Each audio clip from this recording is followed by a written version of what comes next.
क्या लिखे हैं? गोला। गोला। कौन सा गोला? हाँ, पृथ्वी वाला गोला।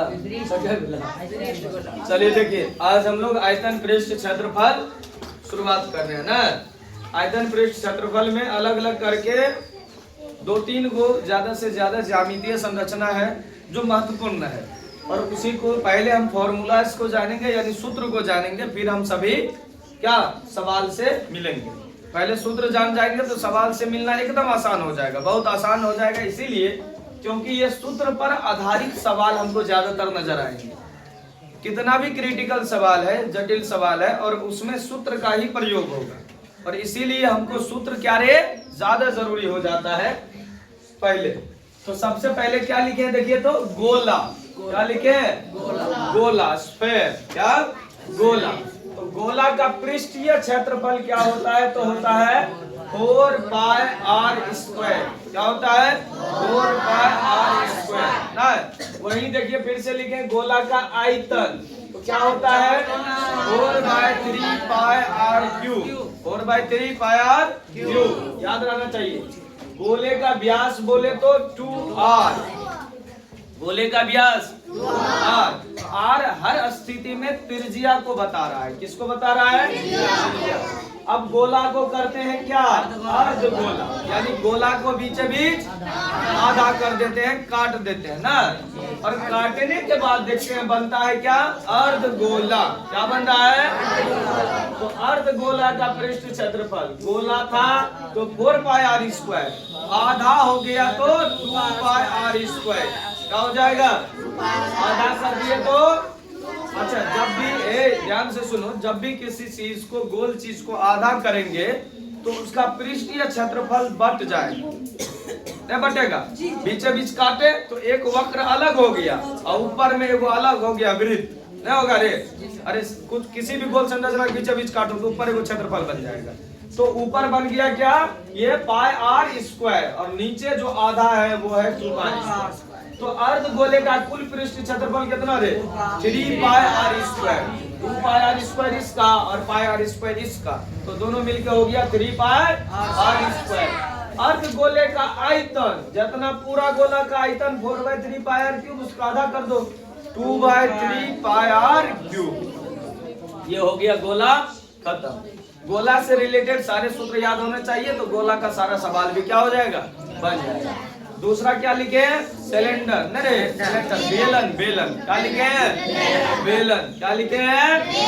बेलन।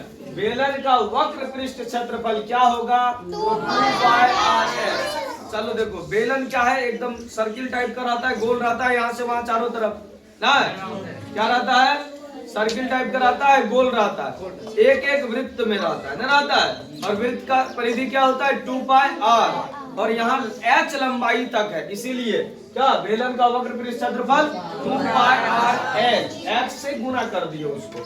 बेलन का संपूर्ण पृष्ठ क्षेत्रफल क्या होगा?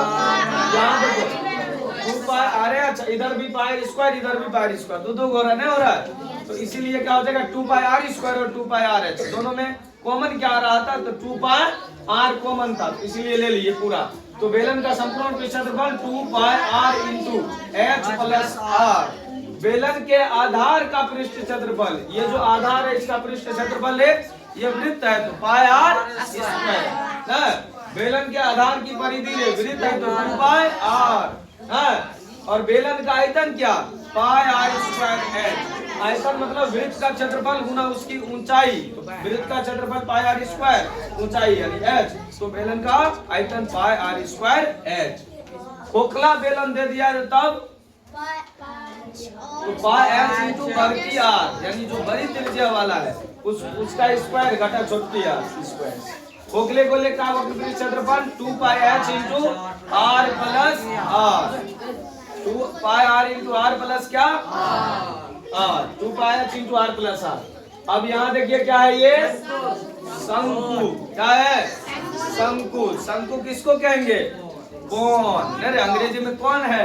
तो देखो शंकु का संरचना, शंकु का आयतन क्या होगा?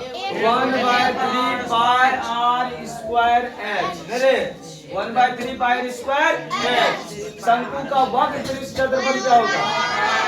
शंकु में ऊंचाई जो है ना वो दो तरह का ऊंचाई है। एक है सीधा सीधा ऊंचाई, तो सीधा सीधा ऊंचाई को एच से सूचित करें, क्या? और एक है टेढ़ा वाला ऊंचाई, दिख रहा है इसको, जिसको समकोण त्रिभुज में हम लोग कर्ण कहते थे, शंकु में ऐसे ऊंचाई को कहेंगे तिर्यक ऊंचाई। क्या कहेंगे? तिर्यक ऊंचाई। ये जो तिरछा ऊंचाई दिख रहा है, इस साइड भी आप लिख सकते हैं। ये जो तिर्यक ऊंचाई है, ये क्या है? तिरछी ऊंचाई को हम लोग क्या कहेंगे? तिर्यक ऊंचाई। इसको सूचित करेंगे एल से। किससे? एल से। और त्रिज्या तो आर जानवे करते हैं। तो इस तरह से शंकु का वक्र पृष्ठ क्षेत्रफल होता है पाई आर एल। क्या होता है? Pi r l. शंकु का संपूर्ण पृष्ठ क्षेत्रफल होता है pi r into l plus r. Pi r into l plus r. शंकु की अगर हमसे तिर्यक ऊंचाई पूछे तो त्रिज्या का वर्ग और ऊंचाई का वर्ग याद कीजिए, पाइथागोरस प्रमेय। लंब का स्क्वायर जोड़ आधार का स्क्वायर बराबर कर्ण का स्क्वायर। सेम वही है यहाँ भी। तो जब भी तिर्यक ऊंचाई यानी कर्ण हमसे पूछे तो आर का स्क्वायर प्लस एच का स्क्वायर अंदर रूट करके निकालेंगे। शंकु की ऊंचाई एच पूछे तो अंदर रूट क्या या रूट अंदर L square minus R square. शंकु की त्रिज्या पूछे तो L square minus H square. शंकु के आधार का क्षेत्रफल रे पाई आर स्क्वायर। शंकु का आधार यानी ये ऊपर में जो दिख रहा है वृत्त, और वृत्त का क्षेत्रफल पाई आर स्क्वायर। शंकु हो गया। हम नीचे देखिए क्या लिखे हैं? घन। क्या लिखे हैं? घन। कौन कौन घन के बारे में जानते हैं? घन क्या होता है? घन लूडो खेला है? लूडो सब देखा है ना रे? उसमें जो मैन गोटी रहता है जिसमें 1 2 3 4 5 6 लिखल रहता है ना, 6 बन रहता है पार्ट उसमें। तो घन में कितने क्षेत्र यानी पृष्ठ फलक जिसको कहते हैं, कितने रे? 6 गो ना। क्या गो? 6। अच्छा, किनारा भी होता है उसमें। किनारा यानी कि कोर। क्या रे? किनारा यानी कि कोर। क्या वो कोर रहता है? सपोज मान लो इसी को, ये तो है घना टाइप का ये संरचना है, लेकिन चारों तरफ बराबर हो गया, लंबाई चौड़ाई बराबर है, ऊंचाई बराबर है, तो घन कहलाएगा। ठीक, तो लंबाई चौड़ाई ऊंचाई जिसमें बराबर है वो घन कहलाएगा। और लूडो वाले गोटी में छक्का में जो ये होता है पासा कहते हैं उसको। क्या कहते हैं? पासा। ये घनाभ की संरचना है। ये है कोर। क्या है? कोर। गिनो तो कोर रे। 1 core, 2 core, 3 core, 4 core, 5 core, 6 core, 7 core, और क्या 8 core, 9 core, 10 core, 11 core, 12 core. क्या को कोर? कोर को कहते हैं किनारा। तो टोटल कितने किनारा? 12 किनारे। कितने? 12 किनारे। कितने रे? 12 किनारे।